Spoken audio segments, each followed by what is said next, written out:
based on a video game. Now there's a mark of quality.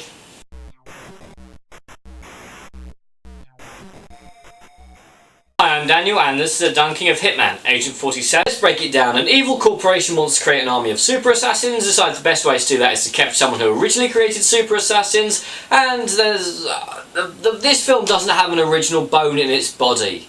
Evil corporation, super assassins, that's all you need to know. Now, I've never played the Hitman video game, so I didn't realise that Hitmen are apparently distantly related to the Terminator. At one point, people are holed up in a hotel room, and the guy is telling the girl, he's going to come for you, he's not going to stop, and I did half expect him to say he doesn't feel pity, or fear, or remorse.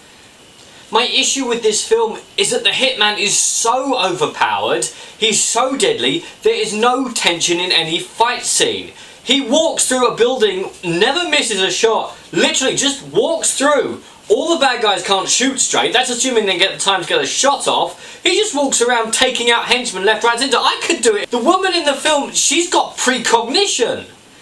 Now, a genetically engineered superhuman I can get behind. I can understand that genetically engineered super assassin, yeah, they can say when we tweaked his speed and strength and intelligence, yeah, that's fine, I can get behind that. But when you give one of them precognition, the ability to see things that have not yet happened, not super hearing or, you know, super awareness of the surroundings or anything like that, but things that have not yet happened, no. You explain how she can break the future or you get rid of that.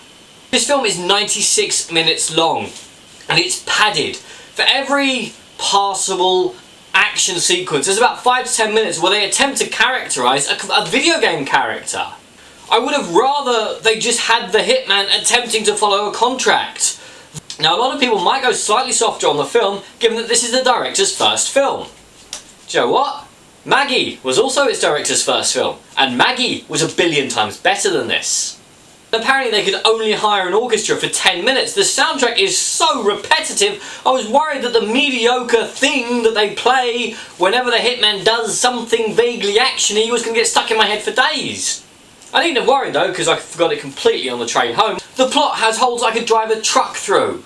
I wasn't expecting an Oscar-worthy performance, but I was at least expecting some sort of semblance of a script.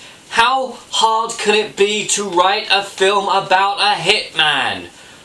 Agent 47 is played by Rupert Friend, a man who I'd never heard of before this film and probably won't hear of again. Zachary Quinto plays John Smith, and I think he's on autopilot. Either that or he's actually not a very good actor because he plays basically the same character I've seen him play in everything. Vaguely mysterious guy. This film is rated a 15 in the UK. I feel like somebody checked the wrong box.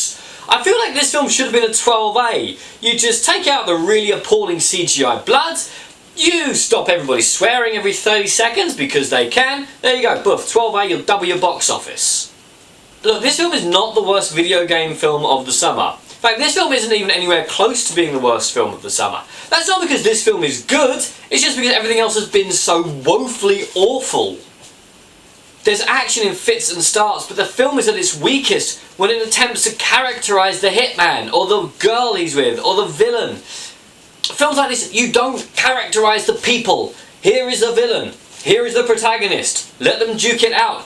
Or at the very least, if you're going to have a stealth assassin mission, make him stealthy assassin. I swear to God, people say, we can't find him. You can't find the guy with the barcode on the back of his head?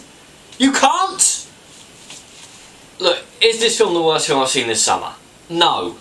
Did I at the very least become mildly interested at certain points? Yes. But this film is poor. I wasn't expecting much, and I'm sure fans of the Hitman video game series are going to get more out of this than I did. But for me, for an action film, it just didn't have enough action. Maybe if we got to know how he moves, if we'd given more information on him and his world. Do you know what? No, not Shoot 'em Up. John Wick. That's the film that this film should emulate. John Wick. In fact, don't see this film. Don't bother. Don't bother with this film. It's not a video game film. It's the second worst video game film of the summer. Scrap it. Don't bother watching it. Go and watch John Wick. Because John Wick is everything this film should be. I'm Daniel, this is The Donkey. If you enjoyed this video, please like, share and subscribe.